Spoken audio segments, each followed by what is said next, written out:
All right, guys, Colin C and Joe P back. We're going to go over the team division.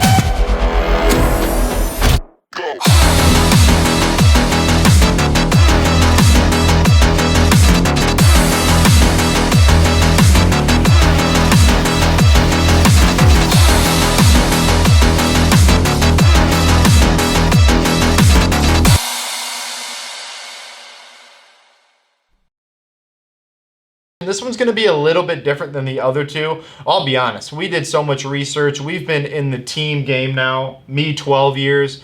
Joe, 10 years? About, yeah. Yeah, 10 years-ish. The teams are what we know. We understand them. We've done everything you possibly can with teams. But this year it was so hard to look up anybody beyond Mayhem Freedom. Yeah. I couldn't even, I searched for 3 hours and my head's still spinning. Yeah, there's just a lot of information out there, and it's all jumbled in different areas of the world right now. I mean, it's so impossible to even because you don't have a regional-esque type comparison. It's all apples to oranges to bananas to grapefruit right now. So clearly, number one, we know to win the CrossFit Games, unless something crazy happens, is going to be Mayhem. Mayhem Freedom, yet again. It's not even going to be, in my opinion, they have to win by a Matt Frazier type of win. I mean, they're so far ahead of everybody else, especially with adding Andrea and Taylor. Yeah.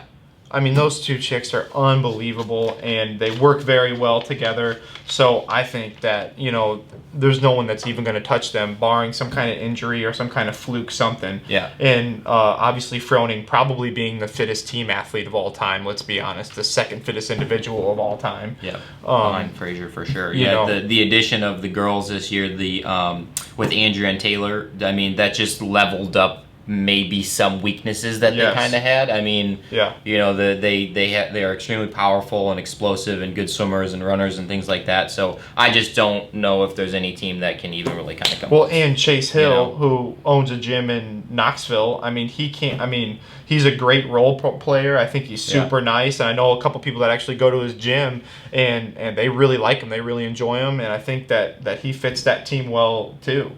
So, I just don't see any way that they're not going to win. Agreed. So what we do have to talk about, though, the teams that have popped yet again. Yeah. I mean, there's 3-4 teams that have popped at this point. 2 of them came out of Granite Games, and so Timberwolf ended up qualifying for the CrossFit Games.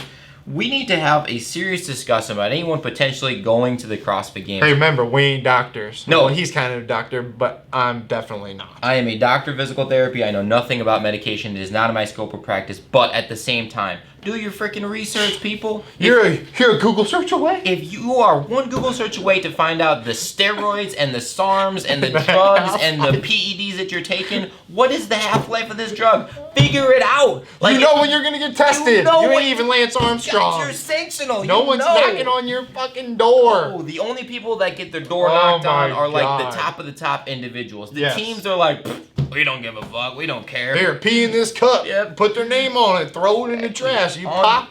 Unbelievable. It just doesn't make any sense. If you're a team athlete and you're popping for steroids, you are an idiot. No, it's a tainted cheese. It's the cheese. Oh no, it was the meat from Mexico. Ain't the meat from Mexico. It's not. It's not your boyfriend that takes the steroids. They didn't put the $1,000 worth of SARMs in your $64 protein jug. It didn't happen. They don't do that. They don't do it, guys. I mean, they don't. And we love you, teams. We do. But just if you're gonna take steroids, that's fine. You do what you got to do. I'm not here to tell you one thing or the other. I'm just here to tell you, be a little bit smarter. Yeah. Just be smarter about it. Yeah. You know when you're gonna get tested. You got a pretty damn good idea. If it says like, hey, a half-life's gonna be this long, maybe just stop a little bit beforehand. Yeah, that would make sense. I don't know. Like you said, I don't do steroids. I don't take steroids. I'm not a doctor, but I just think that would make sense in my mind. Yeah, it's tough.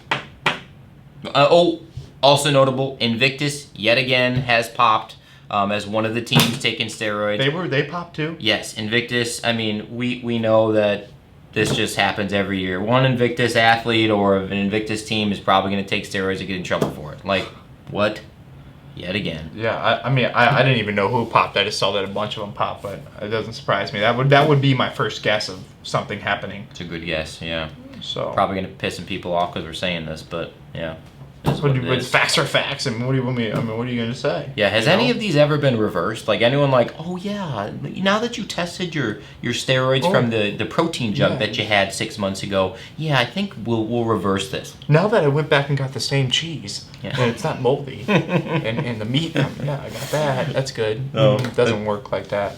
All right, guys. So one thing we have to add about the teams. Now, I'm not gonna sit here and say OC3 didn't run the line when we were back in the day, as far as we're riding that thin line as far as 51%, making everybody here when they're supposed to be here, and really trying to make it the affiliate cup. We always had our athletes in the correct order. They were always here when they were supposed to be here. All that stuff was always taken care of. But for the affiliate cup, and when it changed to what you could do anything or something, right? Yeah. What was it called? Super teams. When teams. You could make your super teams, and it didn't matter about the 51% rule or where you lived or anything like that, or if you owned a different gym, all that stuff. Dave Castro, if you're gonna make these rules, then make the rules. Make them like college football, where if you transfer in for the year, make it start September 1, and if you transfer in for the year, then you've got to sit the whole year. Or you've got to make it to where the affiliate cup is actually the affiliate cup, or don't. I don't care what you do, but stick with one, and don't let, you got 3 affiliate owners on the team that's going to win. Mayhem. And let's be honest, my license is not here because it's in my boyfriend's name or in my dad's name or whatever it is. I don't care. I'm not hating on that at all. I'm saying if that's in the rules, 100% go for it and go win, because you deserve it. You're the best team, but I'm just saying, either make the rule or take the rule away. Right. Make it a super team if you really want to, because really this year is not an affiliate. I mean, exactly. And I mean, it is, sure, but at the same time, it's kind of not. There's ways around it, which there shouldn't be. There either should or there should not be. Exactly right. Stop making it easy for the teams that are already going to win to make it easier for them, but harder for the teams that aren't. And again, I don't care what you do. I want to see the best 4 out there. So that means make more super teams. Make more super teams. Sure, whatever. I mean, why not? But let's make a decision for everybody to watch. So then maybe we can follow it and actually do, and maybe the announcers at the games can do a little bit better job of figuring out who's coming out when. They're posting things throughout the year, blah, blah, blah, versus it's like, I mean, it's going to be tough to call the teams this year. You're going to do a lot of studying and figuring out who's on what. It's going to be real blindsided, and it'll probably be the same thing it always is. There's Rich Froning and there's Mayhem Freedom, and that's all we got the video on anyway, so it really doesn't matter. That's true. So it might actually be fine for them. That is true, and they're going to be winning enough to where they can definitely do that, for sure.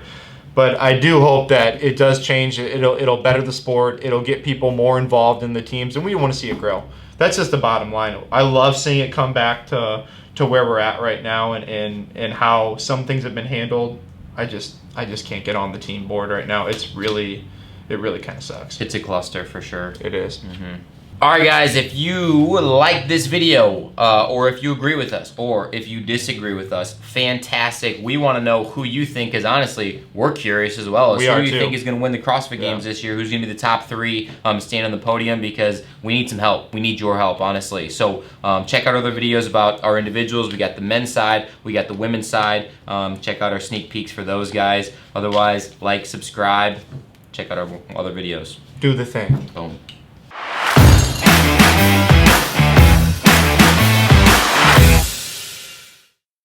Is all of the other teams, you motherfucker. Stop taking that motherfucker. You geek at every video. I do it all the time. My bad. That's probably fine. Whatever.